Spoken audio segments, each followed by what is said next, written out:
आदाब नाजरीन, इस्तकबाल है आप सभी का मुल्क की बात में। मैं हूं आपके साथ पिंकी सहगल। खबरें शुरू करने से पहले एक नजर सुर्खियों पर। इजराइल के खिलाफ तुर्की की बड़ी चेतावनी, गजा में उतार सकता है इजराइल के खिलाफ फौज। कांग्रेस के सीनियर लीडर आरिफ अकील का इंतकाल, एमपी से 6 बार रहे थे एमएलए। मुसलमानों के खिलाफ सोशल मीडिया पर एतराजी पोस्ट, पुलिस ने कार्रवाई करते हुए 2 लोगों को किया गिरफ्तार। अमरनाथ यात्रा शुरू हुए 1 महीना मुकम्मल, वादी में दिखी हिंदू मुस्लिम यकजहती की तस्वीर। मुस्लिम खातून को गुजारा भत्ता लेने का हक, सुप्रीम कोर्ट ने एक मामले की सुनवाई पर दिया फैसला। दिल्ली कोचिंग हादसा, 7 गिरफ्तार, तहखाने में पानी भरने से हुई थी 3 की मौत। कोचिंग सेंटर हादसे पर बीजेपी का एहतजाज, लोगों को रोकने के लिए वाटर कैनन का इस्तेमाल। पार्लिमानी इजलास में राहुल गांधी का मरकज पर हमला, हुकूमत हिंद की अभिमन्यु के चक्र से की तुलना। इजराइल हमास जंग में अब तुर्की की एंट्री हो गई है। तुर्की के सदर रजब अर्दोगान ने गजा में इजराइल के खिलाफ अपनी फौज उतारने का अल्टीमेटम जारी किया है। गोलान हाइट्स में कत्लेआम के बाद हिजबुल्लाह के साथ एक बड़ी जंग का खदशा बढ़ गया है। अर्दोगान की चेतावनी से नेतन्याहू की टेंशन बढ़ गई है, क्योंकि इजराइल पहले ही हमास, हूती, इराक, ईरान के हमलों से खौफजदा है। अब अगर तुर्की की फौज भी जंग में एंट्री करती है तो इजराइल की मुश्किलें और ज्यादा बढ़ जाएंगी। गजा की हिमायत में उतरते हुए हमास और दूसरे ईरानी हिमायत याफ्ता ग्रुप्स इजराइल पर बुरी तरह हावी हो चुके हैं। इजराइल हर जानिब से ताबड़तोड़ हमले झेल रहा है। बीते रोज इसराइल के कब्जे वाले गोलान हाइट्स में एक घातक रॉकेट हमले में 12 अफराद के हलाक होने के बाद से हिजबुल्लाह और इजराइल के दरमियान टेंशन और ज्यादा बढ़ गई है। ऐसे नाजुक हालात में इजराइल को एक और तगड़ा झटका लगा है। गजा में मुसलसल जारी इजरायली जुल्म को लेकर तुर्की ने इजराइल के खिलाफ खुली चेतावनी जारी की है। The times of Israel news के मुताबिक तुर्की के सदर रजब तैयब अर्दोगान ने इजराइल को हड़काते हुए कहा कि फिलिस्तीनियों की हिमायत में इजराइल पर हमला करने और 10 माह से जारी गजा जंग को रोकने के लिए अंकारा का डिफेंस बहुत मजबूत है। अर्दोगान ने आगे कहा कि जैसे हम काराबाग में दाखिल हुए, जैसे हमने लीबिया में एंट्री की, इजराइल के खिलाफ भी हम वैसा ही कर सकते हैं। तुर्की को बहुत मजबूत होना चाहिए ताकि इजराइल फिलिस्तीनियों के साथ अब और गलत ना कर सके। इसके अलावा अर्दोगान ने यह भी दोहराया कि गजा में इजराइल के जुल्मों के जवाब में तुर्की ने तेल अवीव के साथ अपने सभी तिजारती और सिफारती ताल्लुकात तोड़ दिए हैं। तुर्की की तरफ से इतने सख्त एक्शन के बाद इजराइल के होश उड़ गए हैं। नेतन्याहू ने कभी सोचा भी नहीं होगा कि उसको एक साथ इतने सारे मोर्चों से शिकस्त खानी पड़ेगी। हमास, हिजबुल्लाह, हूती और रेजिस्टेंस के छोटे बड़े लड़ाकों से मुंह की खा रहा इजराइल तुर्की की धमकी से इतना ज्यादा टेंशन में आ गया कि वो हॉस्टेज डील करने के लिए हमास के आगे गिड़गिड़ाने लगा। The times of Israel news के मुताबिक मोसाद के डायरेक्टर डेविड बार्निया ने हमास के साथ हॉस्टेज डील के अपडेटेड प्रपोजल पर बातचीत के लिए इतवार को रोम में अमेरिका, मिस्र और कतर के बड़े सालिसों से मुलाकात की। गोलान हाइट्स में घातक रॉकेट हमले के बाद एक बड़ी जंग की दस्तक को देखते हुए नेतन्याहू ने अमेरिका से फौरन इजराइल वापस आने का फैसला लिया और हॉस्टेज टॉक्स के लिए मोसाद चीफ को रोम भेजा। लेकिन हमास ने इस बार भी सीज फायर डील के प्रपोजल में मौजूद इजराइल की नाजायज शर्तों को भांप लिया। हमास ने सीज फायर के बाद गजा लौटने वाले फिलिस्तीनियों की स्क्रीनिंग की इजरायली डिमांड को खारिज कर दिया। न सिर्फ हमास बल्कि मिस्र ने भी गजा मिस्र सरहद पर कंट्रोल जारी रखने से जुड़ी इजराइल की मांग को खारिज कर दिया है। 10 माह से मुसलसल जारी जंग से इजरायली फौज बुरी तरह थक चुकी है। इजरायली असला बारूद भी धीरे धीरे कम हो रहा है। वहीं दूसरी ओर इजराइल के खिलाफ हर रोज मोर्चों में इजाफा हो रहा है। तमाम इजराइल मुखालिफ ताकतों ने मिलकर इजराइल के खिलाफ बड़ी जंग छेड़ी तो मुमकिन तौर पर इजराइल को बहुत करारी और तारीखी शिकस्त मिलेगी। मध्य प्रदेश कांग्रेस के सीनियर लीडर और साबिक वजीर आरिफ अकील का आज इंतकाल हो गया। वो लंबे वक्त से बीमार चल रहे थे और उनका इलाज जारी था। आरिफ अकील मध्य प्रदेश कांग्रेस के बड़े लीडरान में से एक थे, जिन्हें कांग्रेस ने 2 बार अपनी सरकार में कैबिनेट वजीर भी बनाया था। आपको बता दें कि आरिफ अकील 6 बार भोपाल की नॉर्थ असेंबली सीट से एमएलए रह चुके हैं। साथ ही उन्हें मध्य प्रदेश हुकूमत में 2 बार अक़लियती बहबूद का वजीर भी बनाया गया था और उन्हें महकमा खुराक की जिम्मेदारी भी दी गई थी। आरिफ अकील पहली बार 1990 में एमएलए बने थे। आपको बताते चलें कि खराब सेहत की वजह से आरिफ अकील ने अपने बेटे को भोपाल नॉर्थ सीट से साल 2023 में टिकट दिया था। इस वक्त आरिफ के बेटे आतिफ अकील भोपाल नॉर्थ से एमएलए हैं। मध्य प्रदेश के साबिक वजीर आला और कांग्रेस लीडर दिग्विजय सिंह ने अपने ट्वीट में कहा कि आरिफ अकील के इंतकाल पर कांग्रेस में शोक की लहर दौड़ गई है। मुसलमानों के खिलाफ सोशल मीडिया पर काबिल एतराज पोस्ट अपलोड करने का अब एक मामला कर्नाटक के कोलार जिले से सामने आया है। इसमें मुलविस 2 लोगों को पुलिस ने गिरफ्तार कर लिया है। आपको बता दें कि जिन 2 लोगों को गिरफ्तार किया गया है उनमें एक मकामी बीजेपी लीडर भी शामिल है। मकामी रिपोर्ट्स के मुताबिक फेसबुक पोस्ट जो मुबैना तौर पर जुम्मे यानी कि 26 जुलाई को अपलोड की गई थी, टैक्स के मामले पर मुसलमानों पर तनकीद की गई थी। मुबैना पोस्ट में लिखा गया था कि 31 जुलाई करीब आ रही है, बराह करम अपने टैक्स वक्त पर जमा करवाएं, आखिरकार आपके टैक्स किसी की सब्सिडी हैं।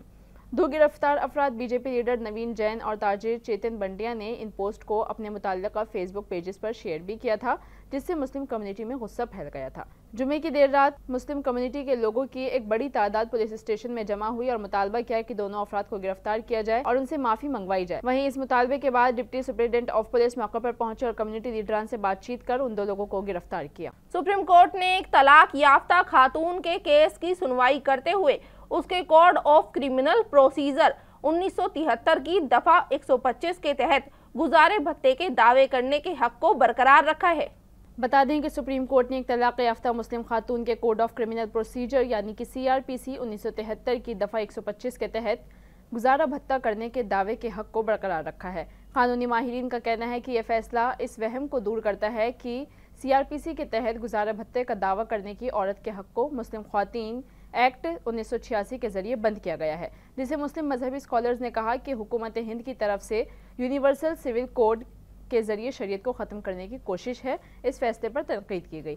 एक इंटरव्यू में all India Muslim personal law board के वकील यूसुफ ने कहा कि मैंने हमेशा ये इस्तदलाल किया है कि अदालत मजहबी सहीफों की तशरीह के मैदान में दाखिल होने के लिए इदारा जाती सलाहियत रखती है।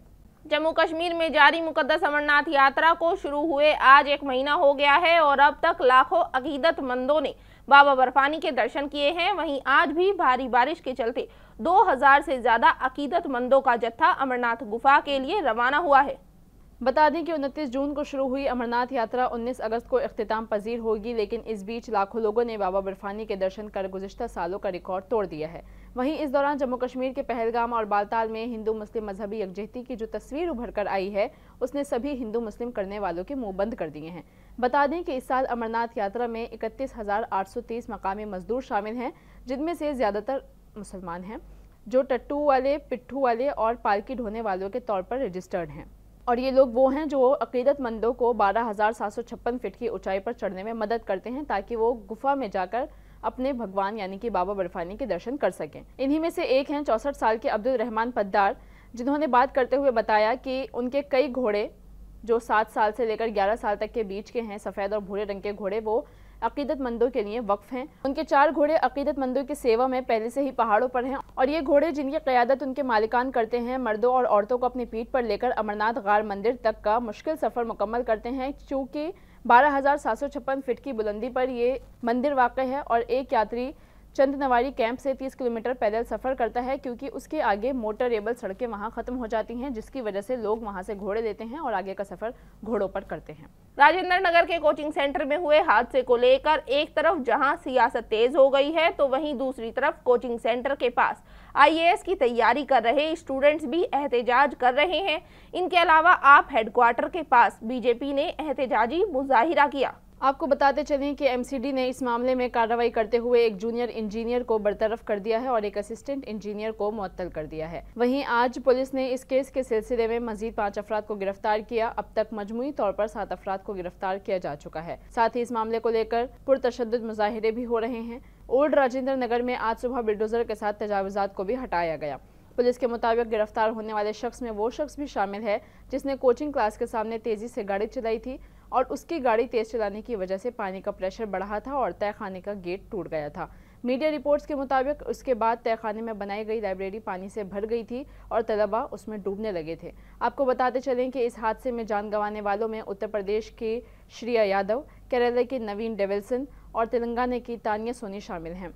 और इस मामले को लेकर दिल्ली हाई कोर्ट में एक दरख्वास्त भी दाखिल की गई है। साथ ही इस मामले पर सियासत भी तेज हो गई है। एक तरफ बीजेपी दिल्ली हुकूमत म्यूनिसिपल कॉरपोरेशन और राजेंद्र नगर के MLA दुर्गेश पाठक को इसके लिए जिम्मेदार ठहराकर आम आदमी पार्टी को कठघरे में खड़ा कर रही है, तो दूसरी जानिब उद्धव ठाकरे ग्रुप के MP संजय रावत ने आज इस मामले पर मीडिया से बात करते हुए कहा कि ये बहुत अफसोसनाक वाक़या था। इसमें एक दूसरे पर इल्ज़ाम लगाने के अलावा इस मामले पर सोचना चाहिए कि ये वाक़या क्यों हुआ। 3 बच्चे की दर्दनाक मौत हुई, उनके पेरेंट्स पर क्या गुजरी, बाकी के बच्चे के ऊपर क्या प्रभाव पड़ा है मानसिक। बच्चे सड़क पर उतरे हैं, हाँ, उनके साथ अगर कोई सरकार का प्रतिनिधि जाकर बात करता है तो हम उनका स्वागत करेंगे, लेकिन अब तक कोई सरकार की तरफ से बच्चों से बात करने तक नहीं गया है। ये ब्लेम गेम में ही देश खत्म हो रहा है। राजेंद्र नगर के कोचिंग सेंटर में हुए हादसे को लेकर एक तरफ जहां सियासत तेज हो गई है, तो वहीं दूसरी तरफ कोचिंग सेंटर के पास IAS की तैयारी कर रहे स्टूडेंट्स भी एहतजाज कर रहे हैं। इनके अलावा आप हेडक्वार्टर के पास बीजेपी ने एहतजाजी मुजाहिरा किया। मुजाहिरीन को रोकने के लिए दिल्ली पुलिस ने वाटर कैनन का इस्तेमाल किया। उधर आम आदमी पार्टी हेडक्वार्टर के पास बीजेपी ने एहतजाजी मुजाहिरा किया। दरअसल MCD में आम आदमी पार्टी की अक्सरियत है। बीजेपी ने इल्जाम लगाया कि MCD की लापरवाही की वजह से यह हादसा हुआ। वहीं आम आदमी पार्टी ने इल्जाम लगाया कि MCD के कमिश्नर की लापरवाही की वजह से पानी भरा और 3 स्टूडेंट्स की मौत हुई है। आम आदमी पार्टी कारकुनान ने MCD कमिश्नर के खिलाफ नारेबाजी कर एहतजाजी मुजाहिरा किया। वहीं दिल्ली बीजेपी कारकुनान ने नारेबाजी करते हुए दिल्ली सरकार के इस्तीफे की मांग की। इसी मामले पर SC बीजेपी दिल्ली सदर मोहनलाल गहरा और बीजेपी MLA अजय महावर ने भी आप हुकूमत को इसका मुलजिम ठहराते हुए क्या कुछ कहा, आइए सुनते हैं। मुख्य बात तो यह है कि वहाँ का निगम पार्षद भी आम आदमी पार्टी का है, वहाँ यहाँ की दिल्ली की मेयर भी आम आदमी पार्टी की है, वहाँ विधायक भी आम आदमी पार्टी का है, जल मंत्री भी आम आदमी पार्टी का है और मुख्यमंत्री भी आम आदमी पार्टी का है। बट उसके बावजूद भी काम नहीं करना है, काम नहीं करना। एक वो जेल चले गए, उन्होंने माल इकट्ठा किया, वो जेल चले गए और अब दूसरी जो जल मंत्री है वो यहाँ पर किसी ना किसी तरह से माल इकट्ठा हो, ये पूरी सरकार इसी में लगी हुई है। इस बात की चिंता नहीं कर रही है कि पानी की निकासी का रास्ता बनाए। 3 बच्चों की निगम और दिल्ली सरकार की लापरवाही के कारण मौत हो गई है। उसकी जवाबदेही तय होनी चाहिए कि आखिर मासूम बच्चों की मौत क्यों हुई और 3 जिंदगियां क्यों ली गई। इसके पहले भी करंट लगकर दिल्ली में 2 मौत हुई है पिछले 15 दिन के अंदर। तो लगातार जिंदगी के जाने का सिलसिला चल रहा है और उसके लिए लापरवाह दिल्ली सरकार और दिल्ली नगर निगम वो किसी पर जवाबदेही तय नहीं कर रही। हम केजरीवाल जो जेल में बैठकर गैंग चला रहे हैं और आतिशी और MCD के चेयरमैन सली ओबराय और अरविंद केजरीवाल तत्काल इस्तीफा दे और इन पर केस दर्ज होना चाहिए और इन्हें जेल भेजना चाहिए। आज पार्लियामेंट के मॉनसून सेशन के दौरान लोकसभा में ओपोजिशन के लीडर राहुल गांधी ने बजट पर चर्चा में हिस्सा लिया। इस दौरान उन्होंने मरकजी हुकूमत पर जमकर निशाना साधा। राहुल गांधी ने अभिमन्यु को चक्रव्यूह में फंसाकर मारे जाने की वारदात का जिक्र करते हुए कहा कि जो अभिमन्यु के साथ किया गया था वही अब हिंदुस्तान के लोगों के साथ किया जा रहा है। और क्या कुछ कहा राहुल गांधी ने, सुनिए। सर, जो अभिमन्यु के साथ किया गया था, जो अभिमन्यु को चक्रव्यूह में फंसाया गया था, वही हिंदुस्तान के साथ किया गया है। हिंदुस्तान के युवाओं के साथ, हिंदुस्तान के किसानों के साथ, हमारी माताओं बहनों के साथ, स्मॉल बिजनेसेस के साथ, मीडियम साइज बिजनेस के साथ। सर, अभिमन्यु को 6 लोगों ने मारा था। आज भी चक्रव्यूह के बीच में 6 लोग हैं। चक्रव्यूह को नरेंद्र मोदी जी, अमित शाह जी, मोहन भगवत जी, अजीत डोभाल जी, अंबानी और अदानी जी कंट्रोल कर रहे हैं। मुल्क भर की कई रियासतों में मूसलाधार बारिश का सिलसिला जारी है, लेकिन अब भी कई रियासतें ऐसी हैं जो गर्मी की मार से बेहाल हैं। वहीं हिमाचल प्रदेश में देर रात हुई बारिश के बाद बादल फटने की भी खबर सामने आई है। हिमाचल प्रदेश के कई जिलों में देर रात तेज बारिश हुई। इसके बाद कई जगहों पर लैंडस्लाइडिंग के भी वाकयात सामने आए। चंडीगढ़ शिमला नेशनल हाईवे 5 पर पहाड़ का एक हिस्सा गिरने से एक शख्स की मौत हो गई है, वहीं 3 लोग जख्मी हुए हैं। रियासत में अलग अलग जगह लैंडस्लाइडिंग की वजह से फिलहाल 80 से ज्यादा सड़कें बंद हो गई हैं। इसके अलावा किन्नौर जिले में बादल भी फटा। उधर उत्तर प्रदेश के ललितापुर में बारिश से सैलाबी सूरत हाल बनी हुई है। राजघाट बांध के 8 और माती टीला बांध के 20 गेट खोल दिए गए हैं।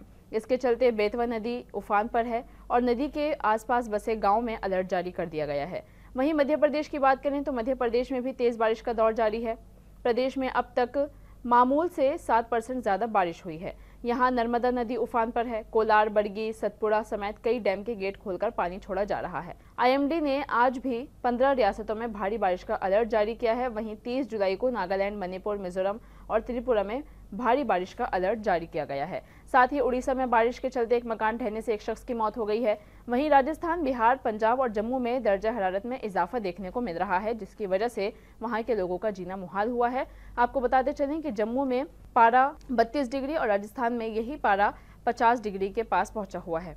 आगरा के ताजमहल का तनाज़ा थमने का नाम नहीं ले रहा है। इसी बीच सावन के दूसरे सोमवार पर आगरा में एक खातून कावड़ लेकर ताजमहल के गेट पर पहुंच गई।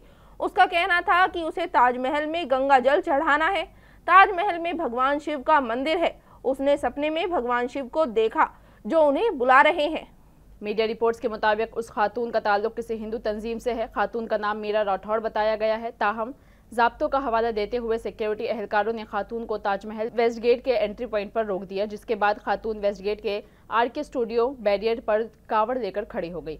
हिंदू तंजीम के कई कारकुनान मौके पर पहुंच गए और खातून को समझाने की कोशिश की।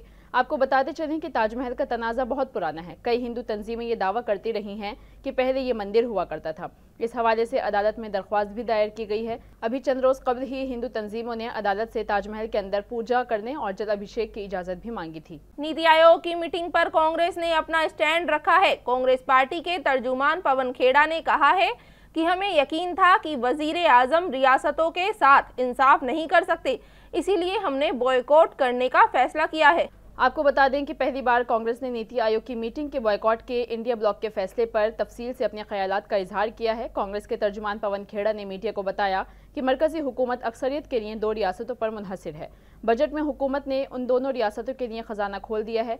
उन्हें यकीन था कि वजीर आजम इंसाफ नहीं कर सकते, इसलिए उन्होंने बॉयकॉट का फैसला किया था। खेड़ा ने मजीद कहा कि इंतखाबी नताइज के बाद हमने महसूस किया है कि वजीर आजम नरेंद्र मोदी अवाम के मिजाज को समझेंगे और सिर्फ डबल इंजन वाली हुकूमत के लिए काम नहीं करेंगे। लेकिन बजट में हमने देखा कि उन्होंने अपना खजाना सिर्फ उन रियासतों के लिए खोला जो उनके इत्तेहादी के अहम इत्तेहादी हैं, जिन पर वो इन्हिसार करते हैं, चाहे वो नीतीश कुमार की पार्टी हो या चंद्रबाबू नायडू की पार्टी। खेड़ा ने यह भी कहा कि राजस्थान और महाराष्ट्र को सजा दी गई है क्योंकि इन दोनों रियासतों में बीजेपी को काफी सीटें नहीं मिली हैं। मणिपुर के वजीर आला एन बीरेन सिंह ने दिल्ली में पीएम मोदी और गृह मंत्री अमित शाह से मुलाकात की। इस बैठक में रक्षा मंत्री राजनाथ सिंह भी मौजूद थे। वहीं इस पर कांग्रेस ने मणिपुर में जारी हिंसा को लेकर राज्य के मुख्यमंत्री एन बीरेन सिंह पर निशाना साधा है।